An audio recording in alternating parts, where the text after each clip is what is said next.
Luftwaffe intelligence officers gathered at Ye airfield in northwestern Germany.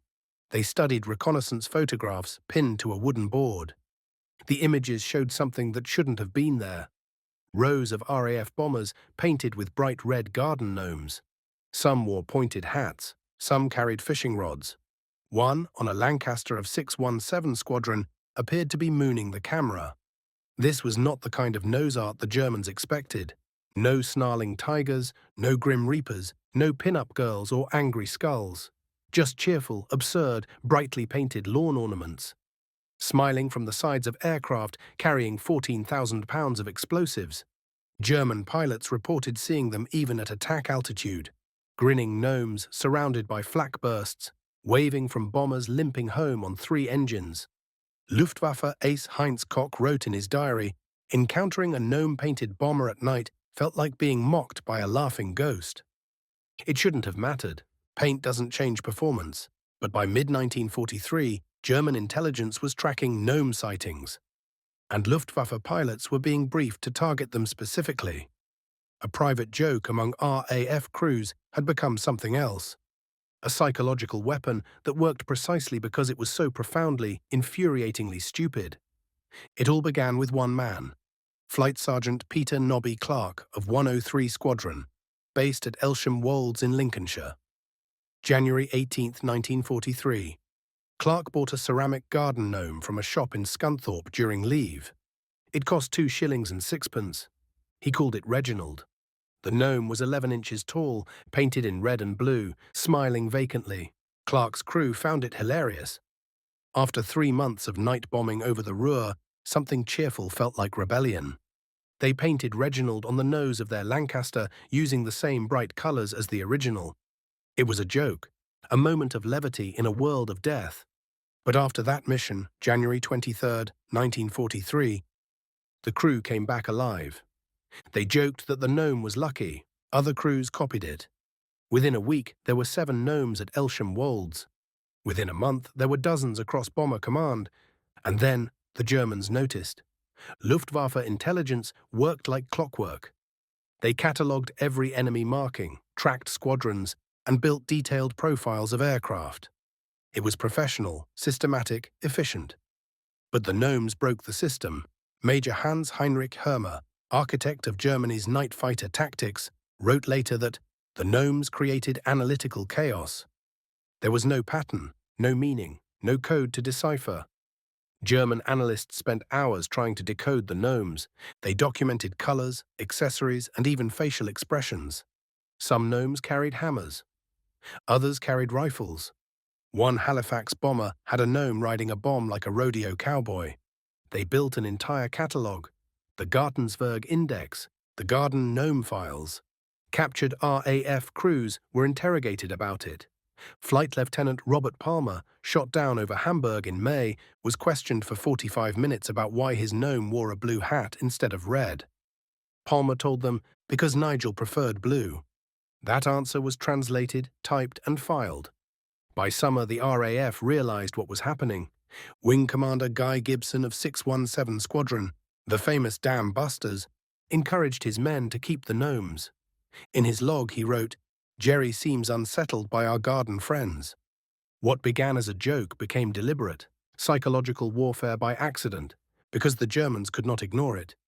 The Luftwaffe was built on discipline, hierarchy, and analysis.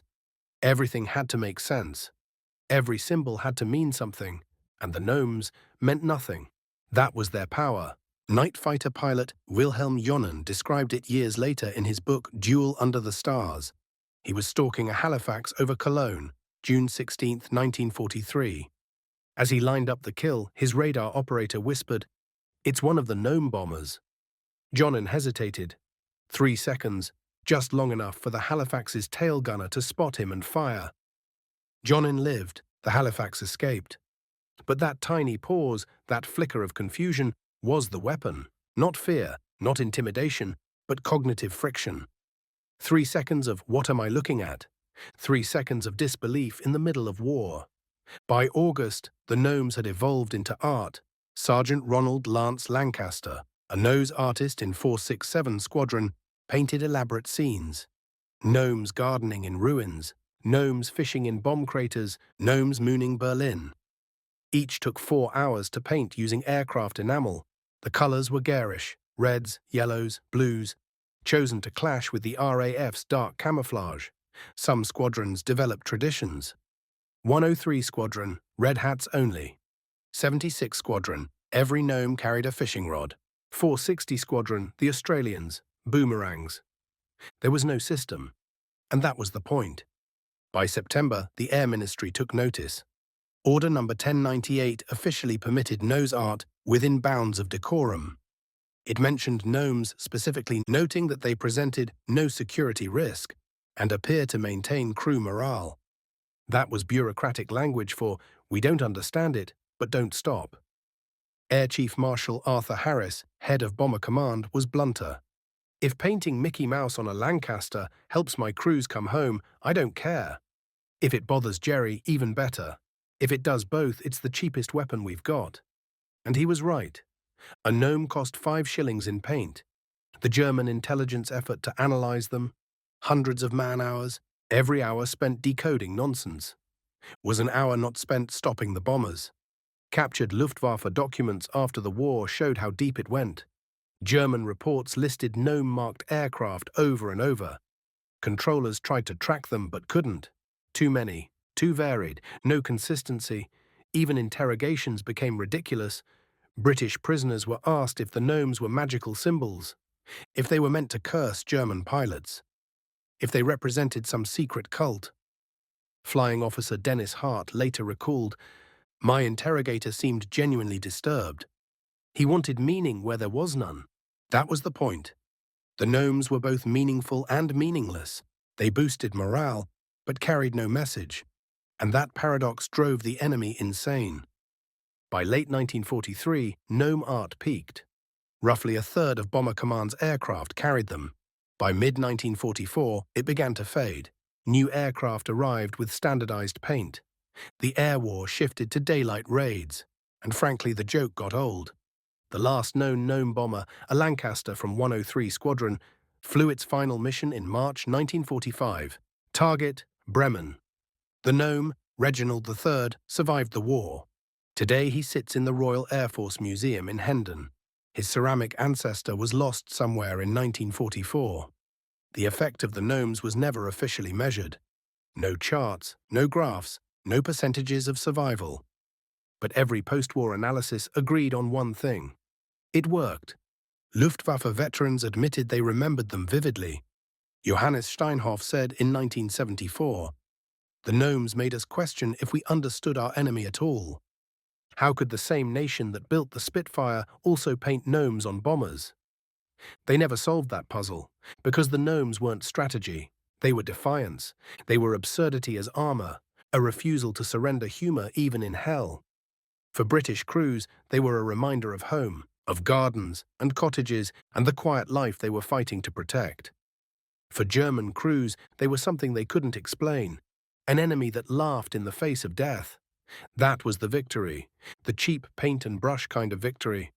That cost nothing but imagination, and drove the enemy to distraction. Flight Sergeant Clark bought a gnome because it made him laugh. His friends copied it because they needed to laugh too. The Air Ministry allowed it because laughter was good for morale, and somehow, by accident, they created one of the strangest and most effective psychological weapons of the Second World War. A weapon that cost 5 shillings in paint, took 4 hours to apply, and confused an entire intelligence system built to analyze everything, except nonsense. The Germans expected disciplined warriors, machines of war with grim faces and steel hearts. Instead, they met bombers smiling back at them, with garden gnomes painted on their noses. And maybe, just maybe, that's how the British won the psychological war.